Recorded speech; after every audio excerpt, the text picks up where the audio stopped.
Hello, Bariatric Warriors. We are back with a new episode of the Bariatric Warrior podcast, here advocating and supporting the bariatric community through the ups and the downs, where we share the good, the bad, and the ugly. I'm Steph. And I'm Bex. And we are so happy you are here with us today. So let's get into it. Hello, fellow warriors and listeners. We are back with a new episode. We're super excited to have Dr. Fridley here. Yay. He is a board certified bariatric surgeon and general surgeon. Mm-hmm.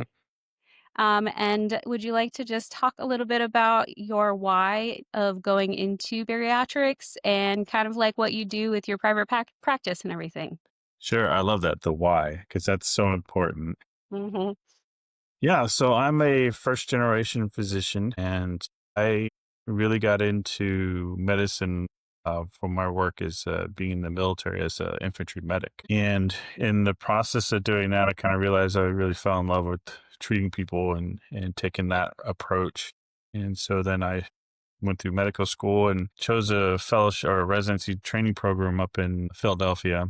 And then one of the places outside of Philadelphia in Reading, Pennsylvania, is where I actually helped create a bariatric fellowship program. And in the process of creating that curriculum and doing everything, that's when I really started paying attention to, like, hey, I really kind of like this field. It was kind of an interesting thought. I thought I was going to be a trauma surgeon. I really thought it fit with my military career at the time. But what I started to realize is that it was actually boring. When you get these cases and, the same thing comes in, when you're competent, you can do it. And it became a little bit more babysitting. And there was not a whole lot of finesse to these surgeries. So that's why I kind of got bored.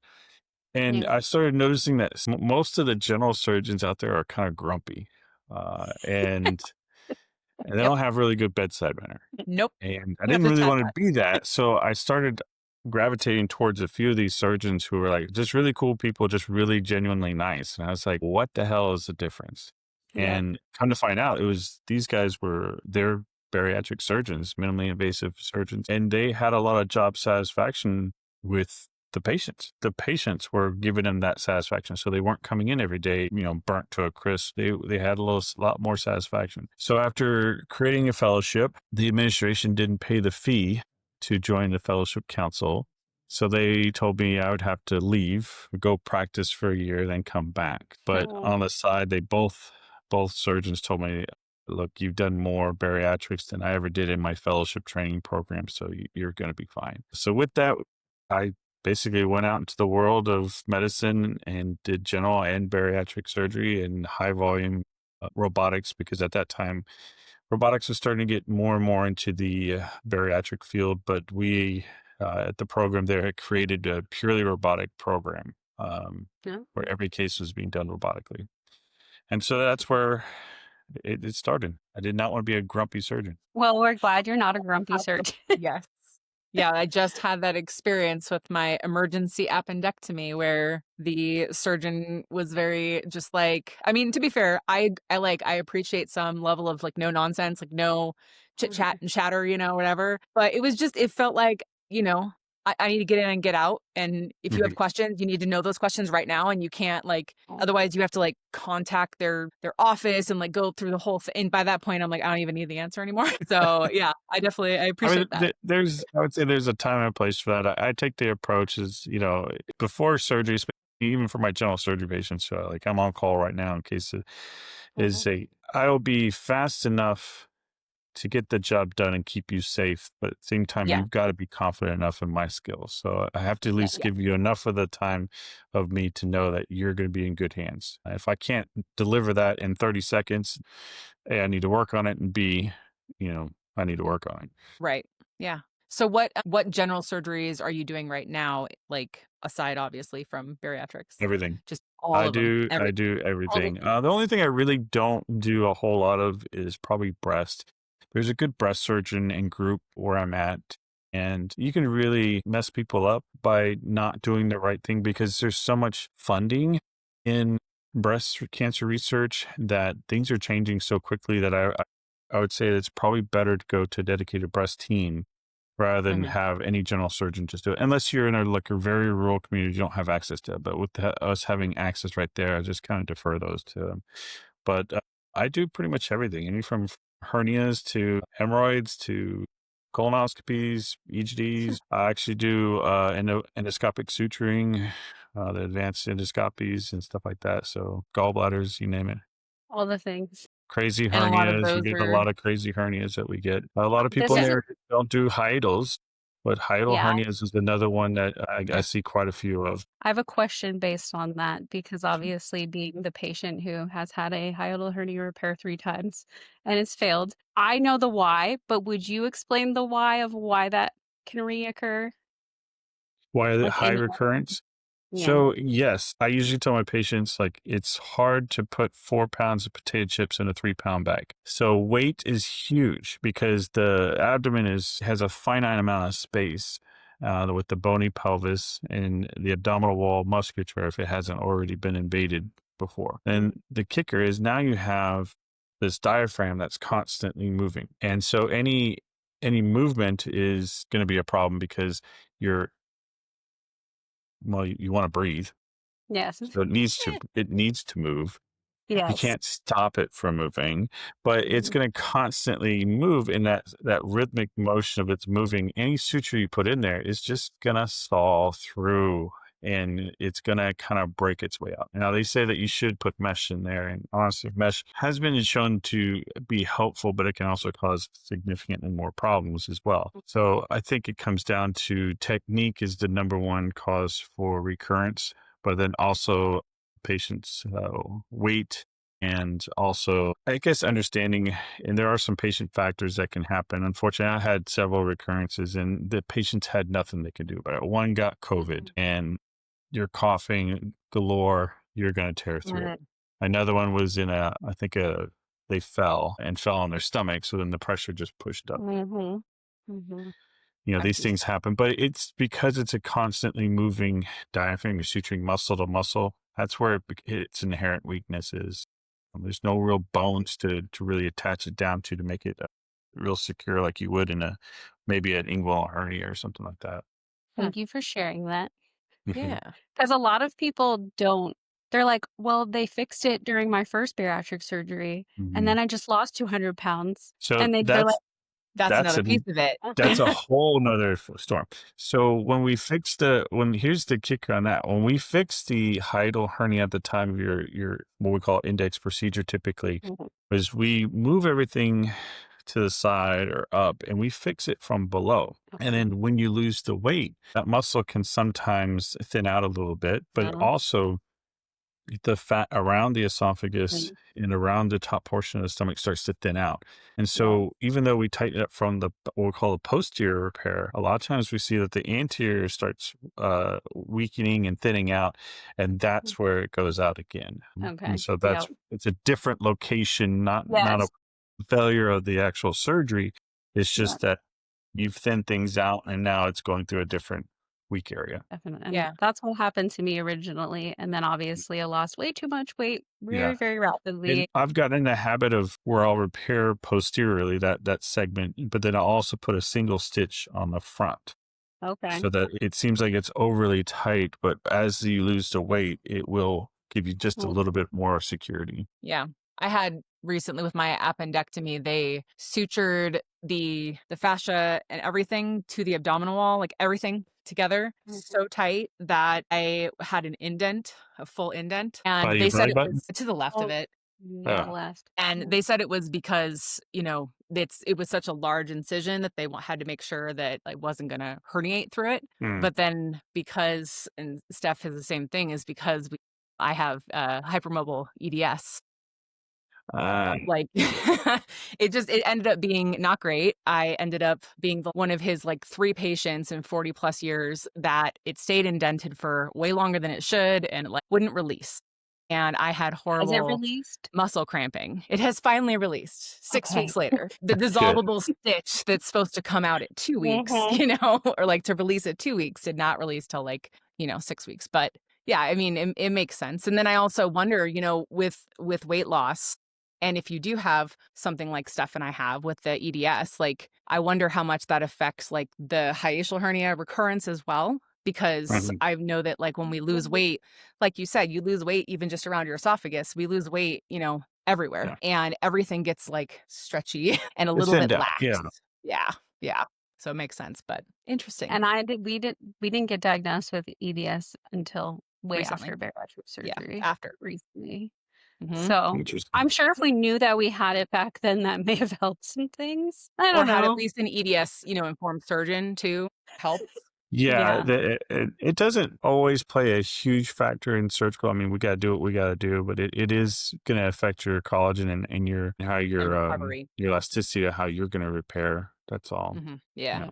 The more things we know, we're always learning. We also wanted to ask, I know you shared it at JBY, the significance behind the ringing of the bell. Yes. So the bell has always been associated with the Navy, actually. And of course, I'm Army, so I really don't care for the Navy, but I did appreciate their symbolism in that. And I got to see patients who did oncology where they were going and they would complete treatment and they would ring the bell. And it was a very, liberating moment to have people do that. But what I thought was nice was we should celebrate every aspect of bariatrics. And, it doesn't need to be, and I don't believe in, set numbers. So actually doing 100 pounds, that's where people get the feeling like, oh, wow, I've lost a whole other person. But the 100 pounds is not as important as, do you feel like you're successful in your journey? Have you taken an emotional leap? Or got the support, found the support yourself, or whatever makes you want to stand up and, shout for yourself. You should be able to do so, and those around you should be able to celebrate with you. And so we decided to create something in the office where they could. And that's where I came up with the idea of a bell. This is like, look, you can ring it when you're ready to start your journey. You can ring it when you think that you've finished your journey, or you can ring it when you hit 100 pounds. So we just decided to call it the 100-pound bell. This is like everyone has a goal. Sometimes you don't have 100 pounds to lose, but if you just think of it as a goal and come out, ring the bell, we will celebrate with you, and then we can post it on social media, and it shows just simple celebration. I love that. Yeah. Jinx. I love that because I have a bell and it sits on my like stand under my TV in my bedroom. Sometimes I fully agree, like psychologically, you got to let loose and you got to scream at the top of your lungs, and maybe your voice doesn't actually do it very well. But so ring the bell, just go make some noise, be heard, and don't be bashful. Don't be ashamed. Just speak your truth and move on. And that's the way that you can do it in my office. That's awesome. And then a lot of people hear it and then they're like, oh, wow, scared. What is that? And so then we tell them, this is like, well, that was the 100-pound bell. That was a patient who was in your shoes, chose to trust us, chose to trust the process, followed up and did what we asked them to do and became successful. And so now they're ringing the bell, telling the world, hey, I was successful. Look at me. I really love that because I think a lot of times, like with my bariatric surgeon and group, like I don't ever see him again because I was outpatient. It was through Blossom Bariatrics in Vegas. So like I show up, I have the surgery, and then I never see them again. And, while they do like cheer me on Instagram or whatever, like I don't get to have that moment of, hey, I did this, I achieved the goal. And sometimes we go into doctors' offices and they go, well, now you're done. Okay, bye. And then you go home and you're like, what now? So being able to celebrate, I think, is wonderful. Yeah. And it kind of builds into what we wanted to establish with the clinic is I did not want to be that's what I call a sleeveologist. I didn't want to be that guy who does general surgery, but I'll do sleeves and, you go get everything done. I'll be your mechanic and then you go do what you need to do. I didn't think people were really successful like that. I saw clinics come and go and the patients, when we were wondering, well, why are the sleeve patients gaining all their weight back? Like, it's a really good surgery. And we found out that it's the follow-up, it's the support, and what we were realizing is like, we weren't forcing them to come in and be accountable in that post-operative period. And not even just accountability, but also being just tangible, to be available to re-educate and help. As much like when you say the cancer word, to a patient, they tune out. You lost them as soon as you say it. But it's the same thing in bariatrics. As soon as we do the surgery, it's like what? What do I do? I can't eat anymore.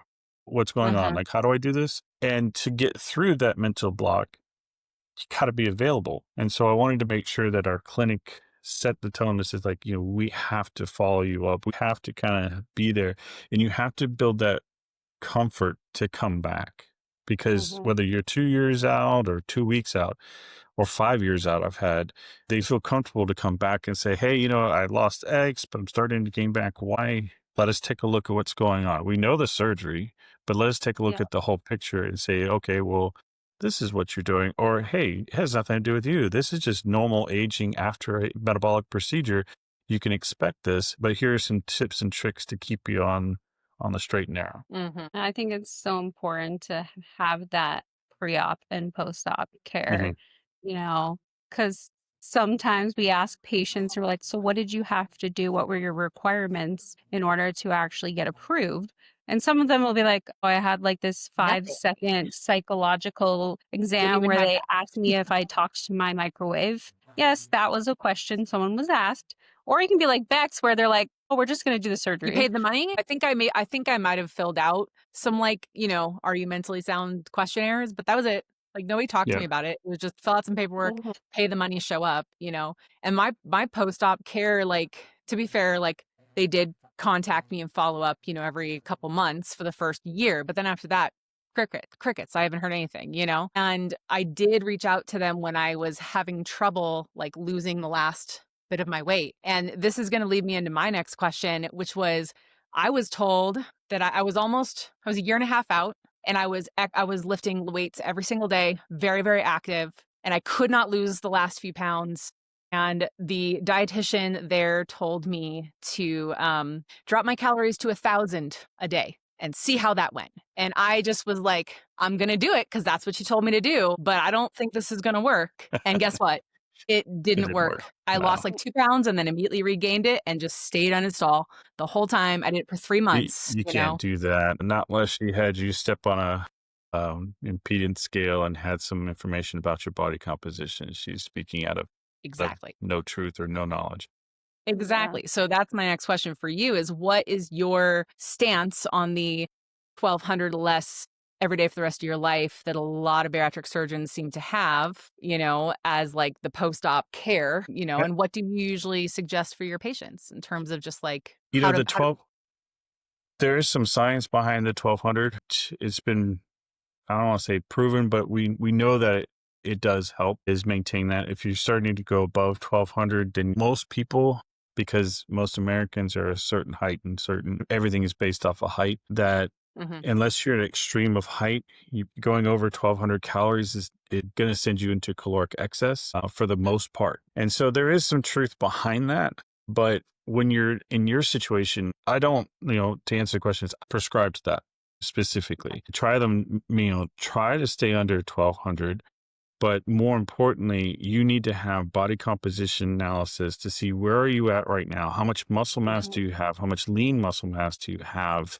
Because that's going to drive what water intake you need, but also what are you actually requiring? What is your basal energy expenditure requirement? Because that will tell me, okay, you need to have 1,200 calories because you are 30% fat or you're whatever, but your muscle, we've started to see your muscle start to incline. So then that tells me, okay, well, you're going to need to supplement that muscle growth. You need the protein, you need the calories to help burn that. And don't think that carbs are bad. Carbs are good. They're actually meant to hydrate your muscles. You have to put that in there. You can't just say, oh, it's a number. Just stay under this. That works for getting you by, but it doesn't have anything rooted in actual physiology for each individual. So that's where, we have the InBody 770 in the office that we use. And we do that preoperatively and also 3 months post-op. And you can come by at any time, you can do it. And, you don't even have to have an appointment. Just come by and do it. But we've noticed that it's actually beneficial not only for those who are like yourself going and doing weight training and other things, because you're really pushing your muscles, which I love because it also helps the bones, is the psychology. So I don't know how many people have come into the office and said like, hey, I plateauing. I'm known. I've read all about this. I'm on every chat group and they say everything about it. And then I'm asking them about why do you think you're plateauing? What's your weight? What's going on? And then I can put them back on the body composition and I can show them this is like, actually, you're losing fat. You're gaining muscle. Yeah. And yes, your actual number, your pull on gravity is exactly the same, but your composition is different. Yeah. So, and then mentally, they get out of it quickly. Quickly. I'm talking about within a day. They're like, they're out of their funk. They're back in the gym. They no longer gave up on themselves. Right. So just so that I'm clear, since my thought process with the 1,200 calories, that's going to be like when you do their, you do their body composition and they're maybe not heavy on the muscle and they're sedentary and maybe they are not somebody who works out a lot, then, and then also as we know that as we lose weight, for most people, their, basal metabolic rate drops, right? And that's like the average for most people. Right.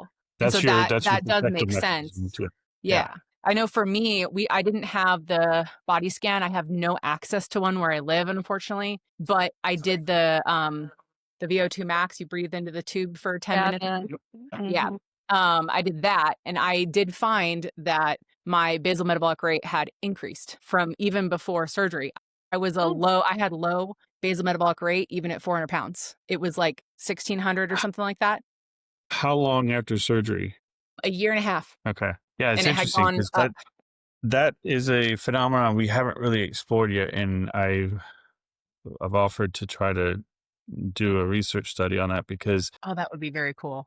We did some studies before that showed that whenever you do a calorie limiting diet, this is actually the China study back in 2016, I believe, and they studied the participants of the Biggest Loser. I think it was season 5 or 6, something like that. But they studied the people of that where they were working out 9 hours a day, doing horrible crash diets, and taking other supplements to help their metabolic rate. But what they were recognized is what we found, which was that their metabolic rate significantly dropped to preserve their weight. Now, if you look at...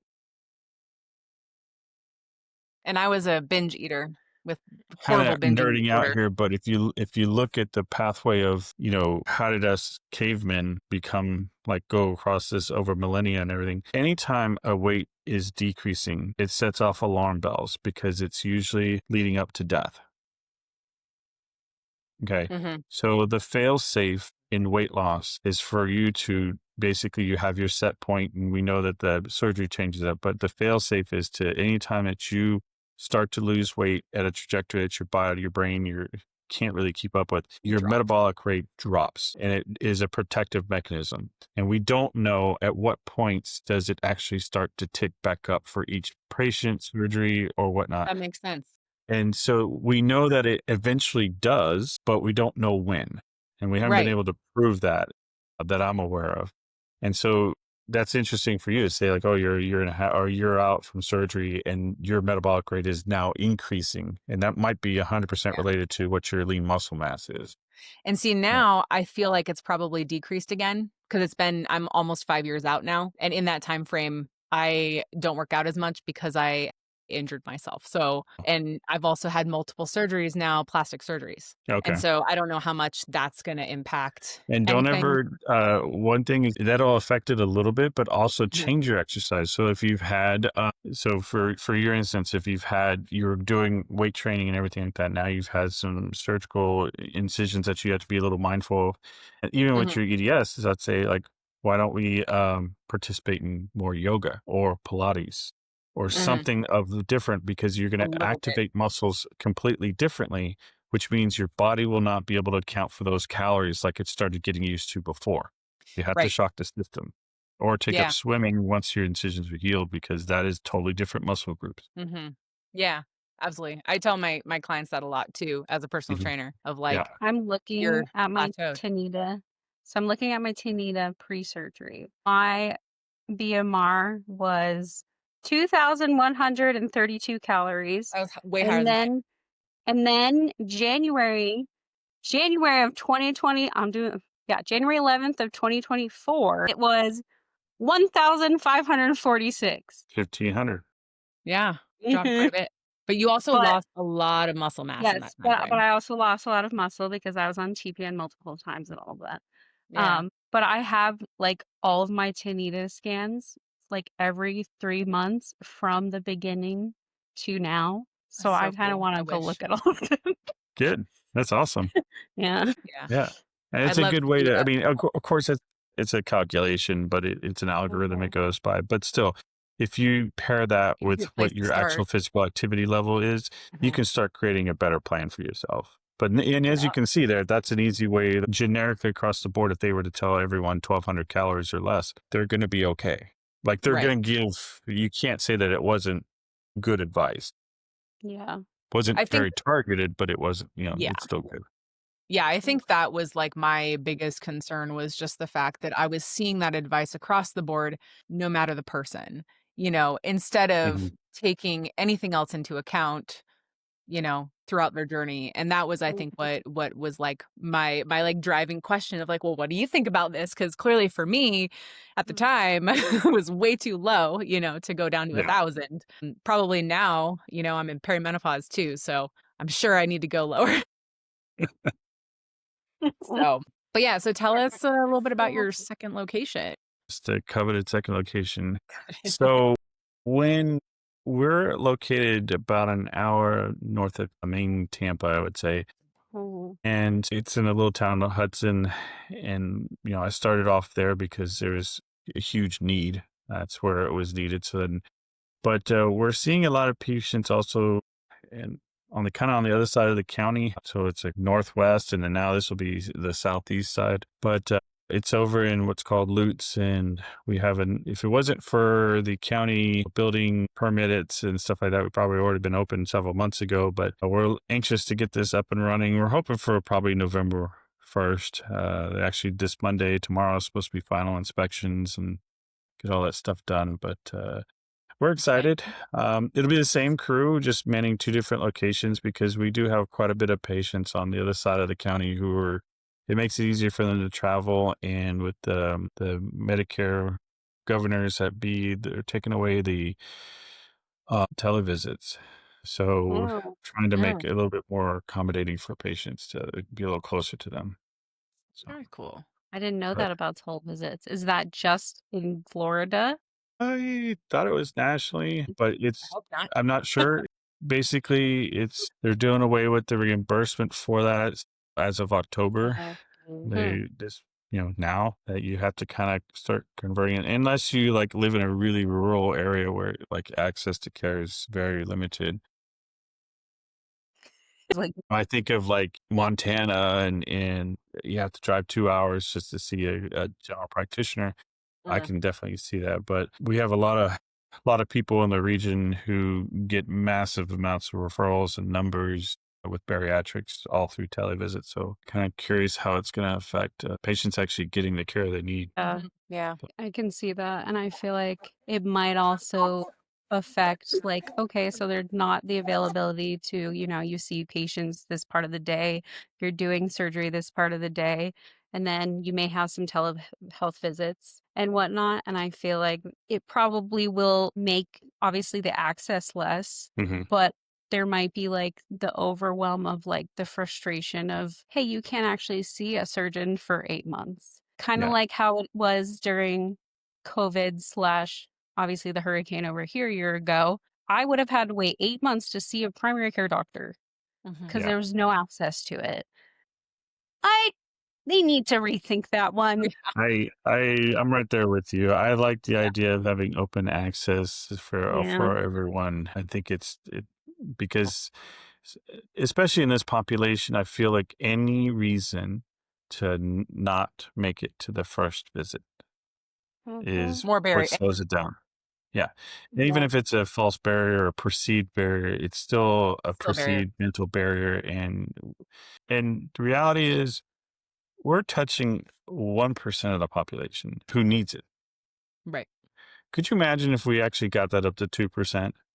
Yeah. Like how Hmm. many people we would be able to help? But here we are, we're doing something that is going to decrease the amount of people we're helping. This is we're taking a step back. Mhm. And it's not like technology is going away. It's getting better and better. We're doing Why are home we- health care where, Yeah. people can get vital signs at home. This is like, why won't you let me have a meeting with them to tell them it's okay? We're going to get through this. Yeah. It's Yeah. beyond me, but it all comes down to politics and money but Yeah. And that's good kind old of why insurance. I decided to start doing my pre and post op and multi-states, because I have seen so many people not have surgery, whether that's bariatric surgery or revision or even skin removal, because they don't have someone to take care of them. And home Don't have health access to for things. insurance issues or something like that will not go into their house. So Mhm. I want them to have that access. Mhm. That's why I'm doing what I'm doing. Yeah. Good. Everyone plays their role. It's awesome. We talked about nutrition post-op. You have a nutritionist that works with you guys. And then in terms of like supplementation, is that something that you go over with your patients, or do you have them have individual appointments with a nutritionist, et cetera? So as people come in for the appointments, the providers are always there. So like I'm always there to see them every time they come in. And me or my nurse practitioner, which sometimes she gets more favorites than I do. I'm just the guy on the side who does the surgery. But regardless, we go over it as the provider. We go over the importance of it. And then we'll tell them there's a plethora of places to choose from. We vet certain ones and kind of like, hey, these have been consistently high value, so we recommend them, and then we'll educate them on that. And then also they have a dedicated visit when you're meeting with Damien that it goes over their pre-op is we have one for the vitamins. For their pre-op, do you have them do a specific liquid diet, or what type of thing? So I have them do like a high protein liquid diet, and it's not 100% liquid because that becomes a little bit more daunting. So we do, we try to keep the calories probably under 1100 total for a day, and it's protein shakes, but you're allowed to have one sensible meal a day, and that sensible meal is what we kind of educate on, like size, get the measuring tools out, and start learning before you do the surgery as to what it needs to be. Because we don't want you to be afraid of food, and we don't want you to turn to protein shakes as being your sole source of protein or any meal moving forward. We don't want you to feel restricted like that. We want you to plan. We want you to plan, say, hey, for the 2 weeks, I'm going to have X, Y, and Z, and, meal prep or whatever you want to do. But it's a combination. The liquid diet has twofold, helps with the shrinking of the liver with the high protein, but also gets the stomach to start kicking off some of the cobwebs of hormones going off and letting the liver know, hey, wake up, you're about to start working. Yeah. Yeah, that's the diet that I had as well, which is one like meal a day and then 2 to 3 protein shakes, I think. And the meal called it lean and green. So Yep. it was like 6 ounces of protein, I think, and then kind of as much veggies as you wanted. Yep. I cheated and I added light ranch to things because I am not just eating broccoli. That's disgusting. To this day, I do not just eat broccoli.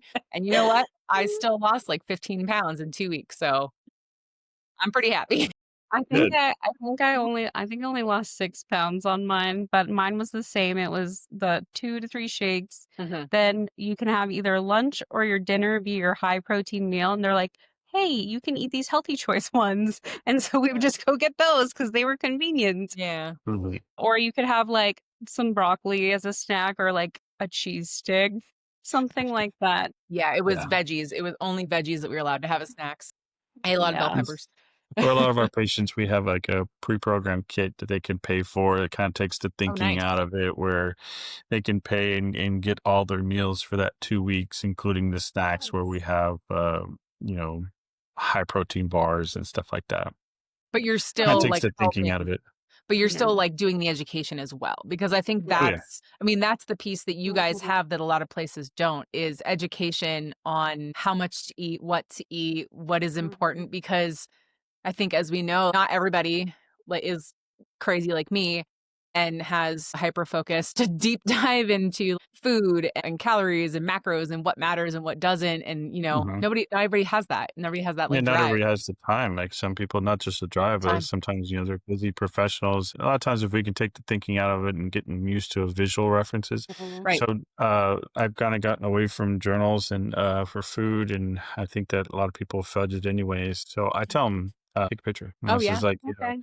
when you come in for your reevaluation, if I didn't do your surgery initially, and this is like, take a picture of your food, everything that you eat and drink over the course of the day, bring it in. And then that'll give me an idea of what is your go-tos. And Yeah. then with Damien and myself, we can, and even Liz will go through it and look and see what are you going to. And then there's usually trends there. And I know you guys also offered non-surgical Mhm. options for weight management. Would you tell us which ones you offer? So yeah, non-surgical management has become such a hot craze lately. And it's so funny because earlier today I was on a Facebook chat group for just a community, like where I live. And someone put up there is like, who do you know that can prescribe tirzepatide for under such amount? And then all the listings under there were just like, I go here, I go here, I go this spa, this spa, that spa, this spa, and this, and I'm like, why? I just wrote back, like, why not use your insurance and drop the pen, drop the injections, and get to the problem and come see us, But for the non-surgical side, we have the medications, which are great. And as long as you have the diagnosis that they're intended for, then we can work that process up. And we try not to step on people's primary's toes. So we can either educate them and say, hey, take this to your primary care. But if your primary care is a dud, then we can do it for you. And then if they meet the criteria for medications, we can do medications. Sometimes it's actually looking at their current medications for blood pressure and others. That actually, if you start changing those, you can affect their weight and Interesting. appetite. And so Huh. we'll take a look at what are they doing now. And then as far as what we offer, we don't do, at one time we were doing compounding because there's such a shortage, but now that that's gone, we go the natural routes for, getting prescriptions for semaglutide or tirzepatide or Zepbound or whatever. And then with our dietitian, so like with her to have scheduled, visits to kind of go over, have a meal plan with her and get training, dedicated training. Have simple plans like just 2 weeks. Like, hey, you want to lose 20 pounds before a wedding? It's just like, sure, come on in. We'll give you this, pre-programmed thing, and it works. But if you want to work on behaviors, and we have a separate plan that kind of works over 12 weeks, and we put you kind of on and off of this diet restriction. When doing so, when you come off the diet restriction, you start to feel the difference when you're on how healthy you're eating and the clean eating, so to speak. And then when you make that change where now the training wheels are off and you make the bad choices and you start to feel, why do I feel crummy, tired, sluggish? It's okay. When you've identified what just happened. That was you responding to your food intake. And then what did you take? And then once they learn that, we put them, like a week later, they're back onto the regimented diet. And we do this off and on cycle for about 12 weeks. And then after that cycle, like they start to really get like, hey, by the time they're coming off the training wheels the third or fourth time, they're no longer going back to those things because they've already identified that's going to make me feel like crap. Yeah. So let me just change my behaviors and I'm going to switch to XY because that's what we were told, but I'm feeling it. And that's how we change. And so there's different ways of doing it. Yeah. I love that because I mean, for so many reasons, I don't even think I can voice all the reasons why I love that. But I love it too because it's almost like when we have bariatric surgery, those first few months are our training wheels. Like we have the natural restriction there, and then also you usually have like your liquid diet, your soft diet, all that stuff to kind of ease you back into food. And by the time we're back to normal eating, we can pretty quickly notice when we eat something that makes us not feel good, and then we can be like, slap on the wrist is pretty hard. But I've been doing this other way of eating for the last however many months, the way that my surgeon told me to after surgery. And we always just kind of tell people, go back to the basics. What are the basics? Your food, like your protein, your water, your walking, and like making sure that you're getting those things in and you're eating your vegetables and you know? And people are like, oh, right, like light bulb goes off. But if you haven't had the surgery, you're basically doing that and you're letting them, I don't want to They say learn it. fail because that's not the right word, but Yes. yeah, they get to It's learn. They get to, pre-programmed failing. Is yeah, what you I want to love call it. Yeah, I yeah. love that because we also know that relapse is a part of recovery in the sense of like, we're going to eat those foods. I'm a big fan of everything in moderation. Eat whatever you want. Yes. Yep. As long as you feel okay, you know, like, and as long as you're not overdoing it, you know, go for it, you know? So you're doing that, but with the, like with help, with support around it. That's Love kind it. of what I do because if I go eat certain things outside of my house, it flares Your my brain. SIBO up and Yeah. I feel awful. Mhm. So I very much have found it fun to cook and learn different recipes and heal my gut microbiome that I'm doing right now because it's literally the only thing that's working. And when you find something that works, stick to it. Mm-hmm. Yeah. Yep. But we are coming up on our last few minutes. If we had to ask you as the bariatric surgeon, what questions do you recommend patients ask when they're meeting you? You can like name a couple. I might change it to if they're meeting any bariatric surgeon. Okay, Yeah, if they're yeah. meeting any bariatric Things, surgeon. because you can always ask me, like, like, how am I feeling today? I don't know.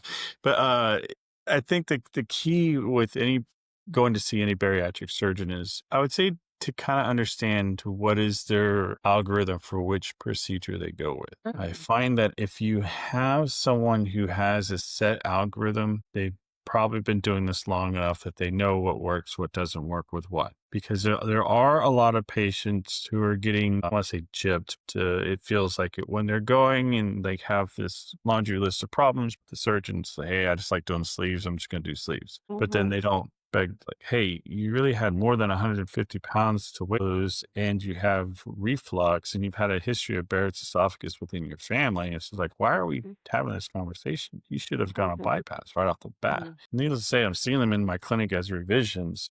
But I would say the first thing you need to ask is, like, do you have an algorithm to choose which procedure is best for me? I would also ask them, what's the follow-up? Like, what is the commitment from the practice to me and me to the practice? What is my commitment to that? Because if they don't have a program, and my office is different because we're eccentric from a hospital system and it's purposely built that way. I feel like hospital systems are going to die. 100% feel like the nature of where bariatrics is going is the hospitals are going to see less and less financial incentive to continue doing it. And so then they're going to actually start thinning that out. But I feel like, you should be able to figure out from that surgeon or that physician's office, like, what support do they have built in to ensure their success, both pre-op, post-op, in the mix of it. Do they have their own team at the hospital? I think those are probably the most important, because no matter who does the surgery, it's the support that's going to carry you on. And I tell my patients, like, I go to multiple facilities and I give them like the handout, the book of information for only one of them, because it happens to be the one that I wrote. So I'm a little partial to it. As I tell them, it's like, look, I know it's got the so-and-so printed all over it, but in reality, it's just like, I wrote it, so I'm a little partial to it, but we can do your surgery anywhere. That is the facility. You're going to get the pat on the butt for the first 24 hours and you're going home. And that's when you really need to have your trust in me. And so that's what I would say. Definitely make sure you ask questions that make you feel comfortable in having the full support and knowledge background, because sleeveologists are out there. When you say algorithm, it makes me think back of my appointment with my surgeon, August 4th of 2021. And he actually had this system that he would put some of your data into, or if you had anything prior to the surgery, and it would show your risk over the next 5, 10, 15 years of complication risk if you went with this surgery or this surgery, et cetera. Yeah, Is that kind they of have what you're a talking risk about? calculator for the SMBS. Okay. Yeah. Yeah. This is That's all why I new didn't to get me. bypassed first, because they're like, oh no, you're going to have too many complications. Like, okay, well, I had sleeve and I had too many complications. Yeah. How do you bypass anyways? Yeah. It will scare. I will say that you have to take those calculators with a grain of salt because it will scare most patients. It will scare most physicians, but you really have to have a good understanding of what the surgeries are capable of doing, where the patient is in their lifestyle, their lifetime, and how adept they are to change. And those are the key things that are going to really keep you out of trouble and keep the patient out of trouble. I just say I'm a unicorn. Yeah, you're the Well, same way. 1%, you know. I mean, I have purple hair.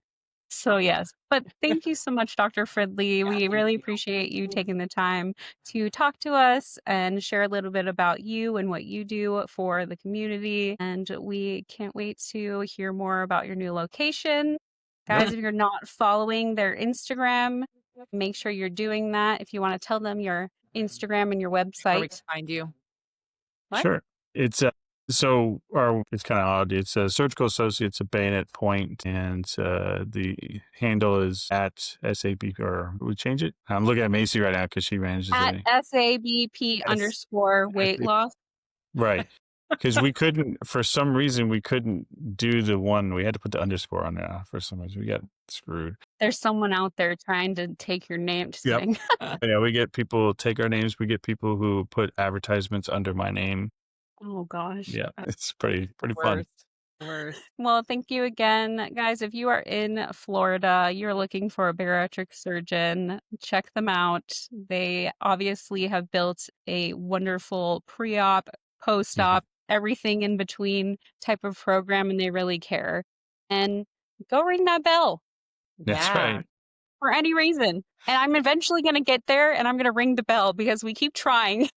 One of these trips to Florida, I'm going to do it.